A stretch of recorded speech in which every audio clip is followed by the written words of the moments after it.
Sometimes it's easy to feel like a small fish in a big ocean. But we know amazing things can happen when you team up. And I believe there's actually no more powerful force in the world than a group of aligned individuals. But I wonder, do we give up some of that individuality as part of a group? And if we're truly an individual, do we lack influence or impact? So this tension between conformity and individuality is one that I wonder a lot about. Now, I'm an entrepreneur and an engineer by training, but on the weekends, I get to be a philosopher and maybe accidentally an artist. So I set out to do an experiment. How can we visualize this tension between individuality and conformity? And so I found myself handing out stickers in Harvard Square, 1 sticker per person, to see what would happen. Would they group together? Would they separate out? Would we see patterns? And this is how I discovered the world of participatory art. And this is a medium where actually the artist gives up control of the work to the audience to see if something beautiful can emerge. Now, emergence is actually a phenomenon that we see in nature. It's the way we describe how snowflakes form from a single nucleation point to a complex crystal. It's how we describe how termites can build amazing structures out of individual grains of sand. Now, humans build interesting structures too occasionally out of unusual units.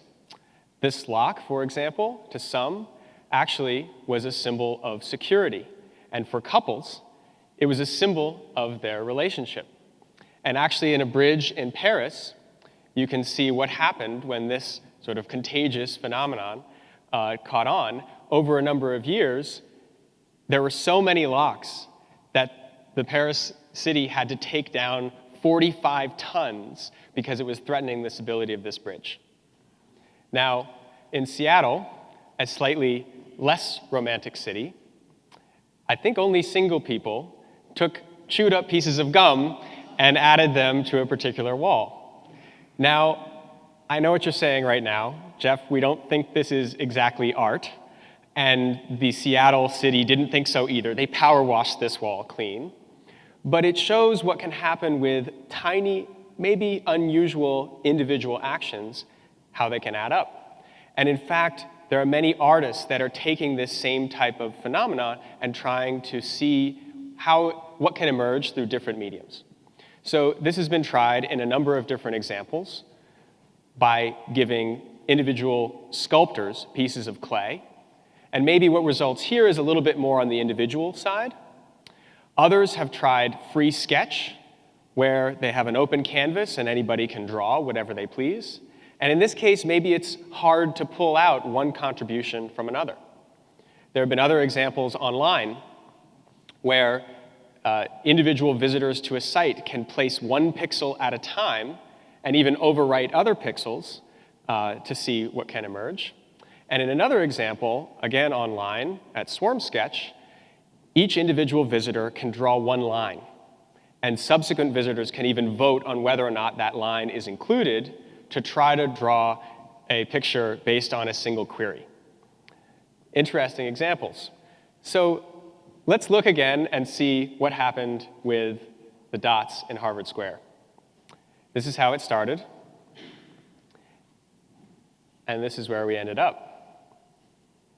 Now, if you see something here, it's probably in the eye of the beholder, as they say, because this is actually very close to what mathematicians call random. And I checked. This is a computer simulation to model perfect random behavior. Maybe not exactly, but the mathematicians in the audience can tweet me later, #WellActually, and we can get into a discussion. But this was actually repeated on a much grander scale with Kusama's obliteration room, where she actually handed out 30 stickers to hundreds of children. And you can guess what happened here. Each individual did have the ability to contribute some structure, but in the end, it's pretty clear that chaos dominated. But I wasn't done looking for structure. So I went back and started from a different unit. What would happen if instead of a blank canvas, we started with just one seed structure? What ended up happening is that we see individual extensions, not the original structure, not grouped by color.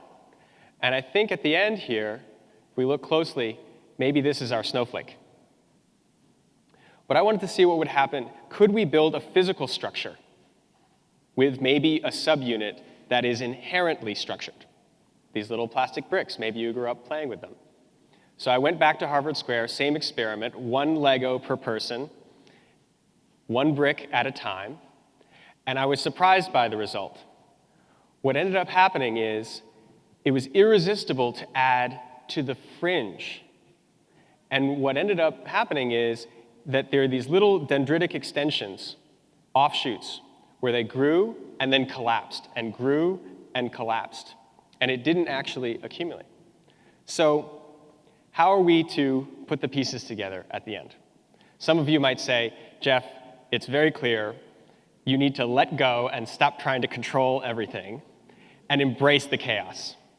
And you might have a point, but I think there are some lessons we can learn here about how we think about collaborating with others. First, if you want to draw creativity out of a large group, start with just a little bit of structure, and it can go a long way. Second, if you want to build a stable structure through many actors, maybe the key here is actually just being incremental in a way that others can imitate. Now, we all have our piece to place in life, so maybe with these things in mind, we can build something beautiful and see what will emerge. Thank you for your attention.